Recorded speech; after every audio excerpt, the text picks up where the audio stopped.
Muy buenos días. Hoy estamos en un programa más de su podcast Entre Páginas y Letras.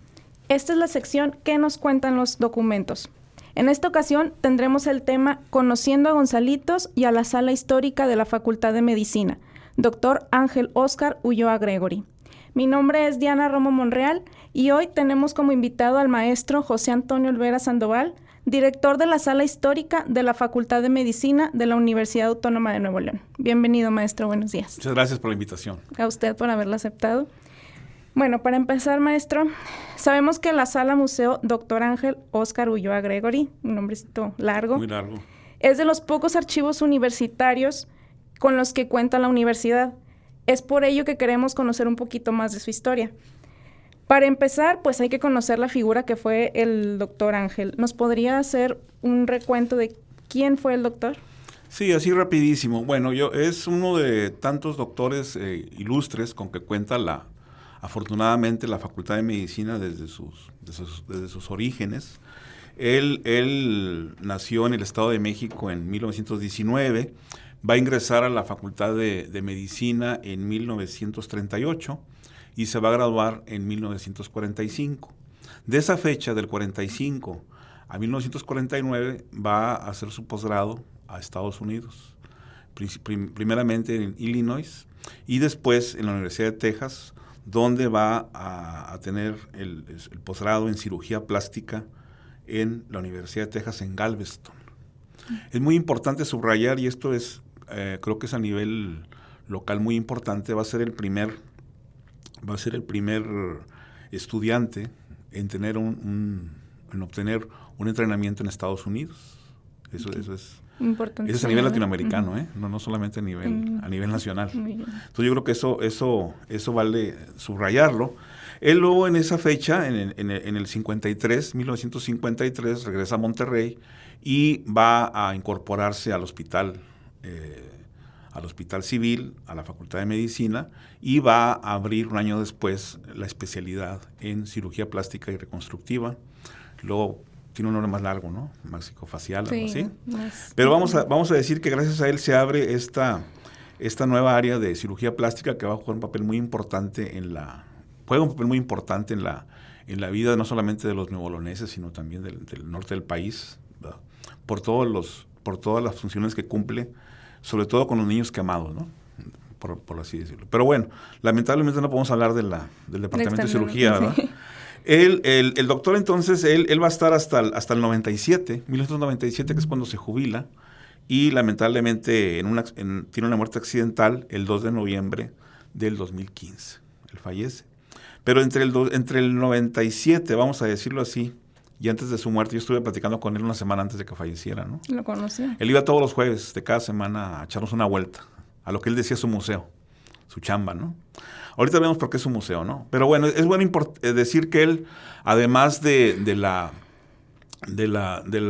cirugía plástica y de la atención a pacientes, además en su casa le da hospedaje a todos los pacientes de clase humilde que esperaban a que su paciente, su familiar se diera de alta. Él en su casa les daba asilo, ¿no? De ese tamaño era el humanismo del doctor, ¿no? Pero bueno, él tenía varios hobbies, no podía dedicarse. A él le gustaba mucho viajar y sobre todo ir a lo que llamaríamos hoy las pulgas, ¿verdad? Los mercados. Y era un coleccionista. Coleccionaba de todo, sobre todo libros antiguos y lo que nos interesa más a la gente de medicina, instrumental médico quirúrgico antiguo. Pues él tenía cientos, casi miles de piezas y ya para finales de los 80 se comienza a clasificarse, como diríamos ahí, se comienza a hacer la curaduría, ¿no? de las piezas, y ya para esa época, para finales de los 80, se tiene ya perfilado que el doctor done parte de su instrumental, también libros antiguos los va a donar. Y bueno, ya en fechas posteriores, estamos hablando ya del año de los finales de los 80s, él dona su colección de instrumental médico quirúrgico y parte de libros, y ya existía por ahí, ahorita lo vamos a platicar, un área de archivo, una sala histórica que tenía documentos, libros antiguos, poco instrumental, fotografías, y se va a sumar todo este arsenal, vamos a decirlo así, de instrumental, y la dirección decide llamarle Sala Histórica Dr. Ángel Óscar Ulloa Gregory. Como usted dice, es muy largo, ¿no? Sí, es muy largo. Luego se le llamó Sala Histórica y a partir de ahí se le llamó Sala Museo, ¿no? Ahorita hablamos un poco. Entonces yo creo que ese es el antecedente, ¿no? Él también muy ligado a los documentos, muy ligado a la historia, pero más ligado al instrumental médico antiguo, ¿no? Es un poco por qué se llama así el museo, ¿no? Entonces es como para remembrar toda la labor que hizo y el reconocimiento que logró, del que logró hacerse. Su trayectoria y su generosidad, ¿no? Básicamente, ¿no? Entonces el instrumental médico que está en medicina, en la sala, la mayor es parte él la donó. Ok, muy bien. Ya es de la universidad, ¿no? Ya, y es patrimonio, muy bien. Sí. Bueno, regresando al archivo, ¿cómo nació la idea del archivo histórico? No sé si nos podría dar como que una reseña de cómo nace su desarrollo hasta lo que es actualmente. Bueno, yo creo que aquí es importante que sepamos, y me gusta mucho el nombre de su programa, de que las instituciones generan documentos, ¿no? Que con el tiempo se van convirtiendo en papeles viejos. Cuando decimos papeles viejos no es peyorativo, sino más bien es que son... Imaginemos la Facultad de Medicina, que anteriormente se llamaba Escuela de Medicina. Es una institución centenaria que va a iniciar a finales, digo despacio la fecha, de 1828. Es cuando se tiene registrada la primera cátedra de medicina, que va a durar 4 o 5 meses, ¿no? Pero es el primer asiento de lo que sería la enseñanza profesional de la medicina. Ya 4 años antes había surgido la cátedra de leyes, ¿no? Que este año estamos celebrando el bicentenario. Sí. Bueno, entonces la de medicina es 4 años después, en 1828, pero la escuela no puede por razones sobre todo políticas, sociales. Acuérdense que México se está creándolo, se desmorona la mitad del territorio, hay bandos encontrados. Hay una serie de coyunturas totalmente desfavorables, ¿no? Sin embargo, en Monterrey, en Nuevo León, hay élites, grupos sociales muy interesados en fortalecer, sobre todo, la jurisprudencia, las leyes y la medicina y la higiene, o sea, la medicina. O sea, la sociedad no podía avanzar si no se trataban estos asuntos, ¿no? Que eran vitales para el nuevo Estado, para el Estado libre y soberano, ¿no? de Nuevo León, a propósito de la fecha que estamos ahorita.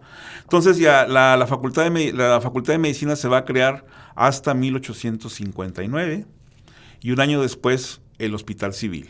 Ya aquí sí de la mano del doctor José Eleuterio González, ¿no? ¿Sí? Entonces fíjese, vamos a echar sumas y estamos hablando de 196 años, ¿verdad? Vamos a ver si nos toca el bicentenario de la cátedra de medicina. Ojalá que sí.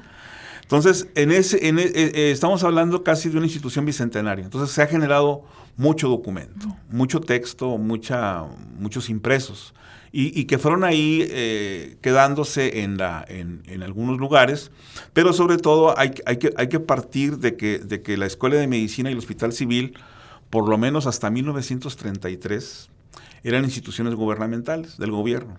Entonces, en buena medida, el Archivo General del Estado y los informes de gobierno, pues tenían ahí registrado todo el acontecer de la Escuela de Medicina por un lado y del Hospital Civil por el otro, ¿no? Entonces yo creo que en ese sentido el Archivo General del Estado pues es el que comienza a tener una buena parte de los documentos, ¿no? de estas instituciones y también de Gonzalitos, ¿verdad? Sin embargo, cuando se llega a la rectoría, un personaje también muy recordado y muy importante, ¿no? Para el humanismo y para la cultura de Nuevo León, el licenciado Raúl Rangel Frías, más o menos en 1952, cuando él ya está en la rectoría, comienza a girar instrucciones a todas las escuelas, a las facultades sobre todo, preparatorias, para que registraran, dieran a conocer la información histórica que tenían. Sobre todo le interesaba, por un lado, archivo y biblioteca. Entonces comienza a sistematizarse y ahí es cuando aparece ya personas encargadas de hacer una especie de inventario, de buscar cuántos papeles viejos tiene la Escuela de Medicina. 1952. Comienza ahí. Hay obviamente... etapas positivas, negativas, ¿no? Pero fue buscándose la información, ¿verdad?, de la que tenía la facultad, que obviamente no se puede comparar con la que tenía el Archivo General del Estado, ¿no? De lo que tenía la facultad, pues creo que lo más importante eran, además de las fotografías de generación, de personajes, los informes de los directores, ¿no? Que acá en el caso de nosotros prácticamente los tenemos todos, ¿no? Ahora sí que desde Gonzalitos hasta el actual director, ¿no? Entonces, pero el tiempo del 52, vamos a vivir 30 años ahí de que se embodegan los documentos, se conocen algunos de ellos, ¿verdad? Pero va a ser hasta el 1988, cuando está el doctor Alfredo Piñeiro como director, el que va a dirigir un proyecto que le va a llamar Historia de la Medicina, y para tal efecto se contratan especialistas en historia, algunos profesores, un equipo de trabajo cuya principal función va a ser, diría digitalizar, pero es fotocopiar, ¿no? Sí. Fotocopiar, porque en aquel tiempo pues todavía estábamos era antes del internet, ¿verdad? Y de las redes. Fotocopiar o buscar toda la información que hubiera sobre el hospital y la escuela. Entonces se van a sacar fotocopias del Archivo General del Estado, se van a obtener donativos de algunos documentos originales de la época de Gonzalitos o más atrás todavía, y es cuando podemos decir que comienzan a sentarse las bases para la creación, en el caso de lo que nos interesa a nosotros ahorita, el archivo histórico de la Facultad de Medicina, 1988. Y entonces ahí se va a crear un archivo, se van a almacenar documentos, se van a organizar, y ya a un servidor en el 2010 me toca reorganizar el archivo, y bueno, ahorita hablamos más o menos de las características, pero podemos decir que entre el 88, a partir del 88 del siglo pasado, se dan las bases para que se organice, tenga un lugar fijo, personal especializado en mantenerlo, pero también en difundirlo. Un documento guardado no sirve para nada, sí. Tiene que difundirse, y es cuando ya comienza a adquirir brillo lo que es propiamente el archivo histórico, ¿no? Que va muy de la mano también con el archivo fotográfico. Yo no sé a nivel de todas las escuelas, pero nosotros tenemos prácticamente las fotos de todas las generaciones, las graduaciones, ¿no? Que son muy sentimentales, ¿no? Sí. Entonces las tenemos todas digitalizadas, por decir algo, además de eventos importantes, ahorita platicamos los ejes temáticos, pero tenemos entonces un importante archivo documental, más o menos es rico entre 1880 y el 1980, más de 100 años básicamente, ¿no? Sin embargo, tenemos para atrás y para adelante, ¿no? Para atrás tenemos algunos documentos digitalizados del Archivo General del Estado de Nuevo León, sobre todo el 1828, ¿no? Lo de la Cátedra de Medicina, y posteriores por los informes de cada director, ¿no? Que hasta el 2023, ¿no? Tenemos el último informe. Entonces, eso básicamente ha sido la historia, ¿no? Insisto, de una institución centenaria, ¿no? Que tiene mucho que decir. Y finalmente, ya para terminar, cuando uno habla de un hospital y una escuela de medicina, pues uno piensa que pues es como cualquier otra, ¿no? Pero hay que reconocer que el hospital escuela, como se le llamó en su origen, y hoy es un hospital escuela, le da servicio a miles de personas, que ya sumados son millones, ¿verdad? Sí. No solamente en Nuevo León, sino en el norte de la República, ni siquiera el noreste, el norte de la República, sur de Estados Unidos, tiene muchas especialidades médicas. Entonces creo que todo lo que ahí se genera pues va conformando una memoria de la vida social de Nuevo León, del noreste, ¿no? O sea, en otros países, se me viene a la mente Francia, ¿no? Los archivos de hospitales son las historias nacionales, porque ahí la gente nace, muere, se enferma, se cura. O sea, el hospital no es nada más algo privado, algo particular, sino tiene una vida social muy, muy interesante, que ahí la función del archivista y del historiador pues es darle vida, ¿no? Por eso los papeles, ¿no? Tenemos que darle vida a ese documento, ¿no? Y difundirlo. Sí, porque es donde se desarrolla la vida de Nuevo León, porque ¿quién de nosotros no hemos estado alguna vez en el hospital o atendido por un médico egresado de la universidad? Entonces creo que en el caso de Nuevo León sí es muy importante el papel que juega la Facultad de Medicina y el Hospital Universitario, ¿no? Sí. nosotros hablamos del hospital universitario y luego se nos viene a la mente pues el doctor Gonzalitos. Nosotros tenemos también algo en común con el doctor. Sí, sí. Como institución contamos con una sección de certificados. La mayoría pertenecen al Hospital Civil e incluso traen estampada su propia firma.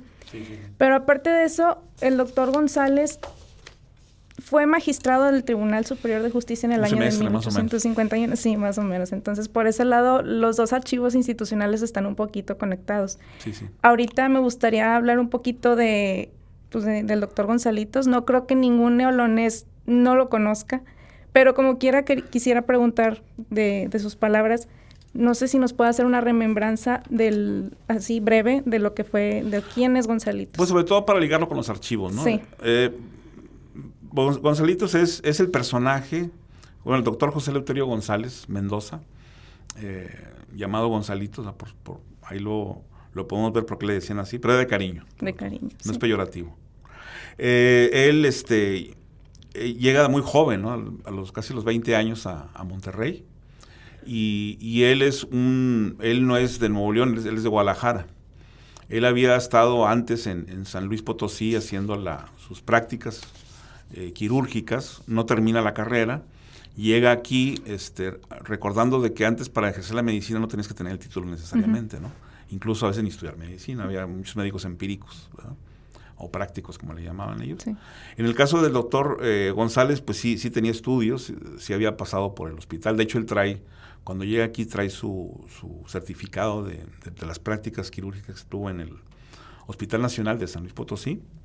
Y él llega aquí y de inmediato se hace cargo del único hospital que le daba servicio social a la sociedad, que era el Hospital de Pobres o de Nuestra Señora del Rosario. Por cierto, el edificio más antiguo que existe en Nuevo León y que está en Mina y Abasolo. El edificio ha tenido varios nombres, pero sobre todo ha sido la Casa del Campesino, ¿no? Que ahora es Museo de Culturas Populares. Y está por el barrio antiguo, ¿verdad? El barrio antiguo, ¿no? Uh-huh. Los domingos todo el mundo va a pasar por ahí, ¿no? Bueno, ahí anduvo Gonzalitos de joven. Al poco tiempo, pues el hospital cierra sus puertas porque era un hospital que mantenía la iglesia, ¿no? Y en ese tiempo pues estaba todo lo que daba la guerra entre liberales y conservadores, uh-huh. siendo Juárez un liberal, ¿no? Liberal. Donde el enemigo número uno a vencer pues era la iglesia. Sí. Entonces eso crea conflictos y se cierra. Además la iglesia veía siempre con desconfianza a la gente estudiada, ¿no? Laica. Sí. Y Gonzalitos pues era uno de ellos, ¿no? Entonces él se ve obligado a junto con otros personajes a crear lo que es el hospital civil, porque él sentía que ahí es donde los alumnos podían aprender directamente con la cama, ¿no? Como se dice, uh-huh. Clínica es cama, ¿no? Directamente con los enfermos, ¿no? Y aparte la enseñanza. Entonces ahí estamos hablando de 1859, 1860. Yo creo que ahí comienza ya el personaje de Gonzalitos, ¿no? Uh-huh. Ya él antes había trabajado sobre todo con abogados para crear la base, que era el Consejo de Salubridad, lo que hoy sería la Secretaría de Salud, ¿no? Uh-huh. Ese era básico para arrancar su proyecto. Sí. Bueno, yo creo que no tendríamos tiempo para abordar todo su bagaje, ¿no? Todos sus perfiles. Yo quisiera nada más quedarme con dos porque vamos a hablar más adelante del perfil de historiador y archivista, que es básicamente lo mismo, y el otro de médico, ¿no? Pero es un médico que está preocupado por la educación, va a escribir muchos libros de texto, manuales, como le llama él, manualitos, así textualmente le llama, pero también libros de investigación médica, lo que hoy sería trabajo de campo, ¿no? Sobre enfermedades de plagas, de lo que hoy sería la medicina tropical, ¿no? De ese tipo de cosas. También va a ser el primero en establecer una farmacopea, ¿no? Hace todo un tratado sobre plantas medicinales y aspectos de ese tipo, ¿no?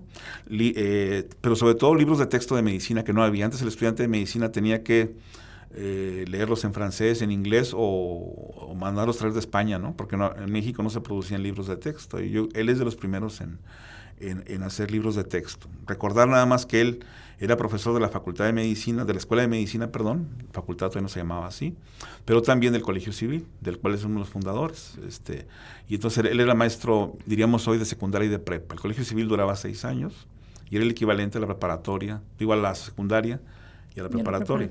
Y él tuvo un montón de alumnos, les daba clase de etimologías, les daba clases de historia y sobre todo de literatura. Entonces yo creo que él, quedémonos que fue un médico que va a sentar las bases de lo más importante en la salud de hoy en día, ¿no? Y nada más imaginemos por algún momento qué sería Nuevo León sin el hospital universitario y sin la Facultad de Medicina. O sea, es lo que le da lo que le da base, ¿no? a la salud pública y a la medicina, ¿no? Entonces yo creo que es primordial el papel del doctor Gonzalito, ¿no? Pero pues él también, uno de sus grandes temas pues es la historia, pero no la historia narrada como una epopeya en base a su experiencia o a lo que le dijeron, no. Lo que en aquel tiempo era la historia científica, ¿no? Que era la historia sustentada en documentos. Y en ese sentido pues va a ser muy protagónico, ¿no? en organizar archivos, pero también, como le dije hace unos momentos, en difundirlo, ¿no? Difundir su contenido y además armar una especie de narrativa sobre temas torales como la independencia, como los obispados, o como temas de salud pública, ¿no? Todo en base en documentos, ¿no? Entonces, pues aparte de la enseñanza educativa, o sea, del legado educativo que dejó, también dejó un legado archivístico. Sí, sí. Y también yo creo que hay que resaltar un poquito su paso por la política, o sea, era prácticamente un letrado sin comparación, y eso pues le ayudó mucho a ser la persona histórica que es ahorita. Sí, lo que no ayudó mucho son sus cronistas, ¿no?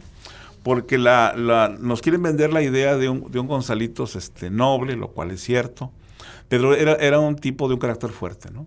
Imagínense lidiar con militares, con sacerdotes que ya habían demostrado que para las armas también son buenos, ¿no? Sí. Tenemos a Hidalgo y 1000 más. Con los leguleyos, ¿no? Famosos, gente así arrogante, que dominaba mucho la ley, la retórica y todo lo demás.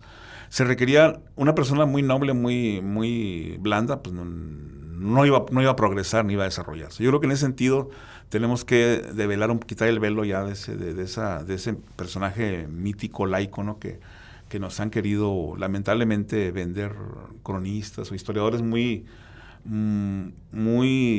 apasionados del personaje, pero al personaje tenemos que verlo como de carne y hueso, ¿no? Sí.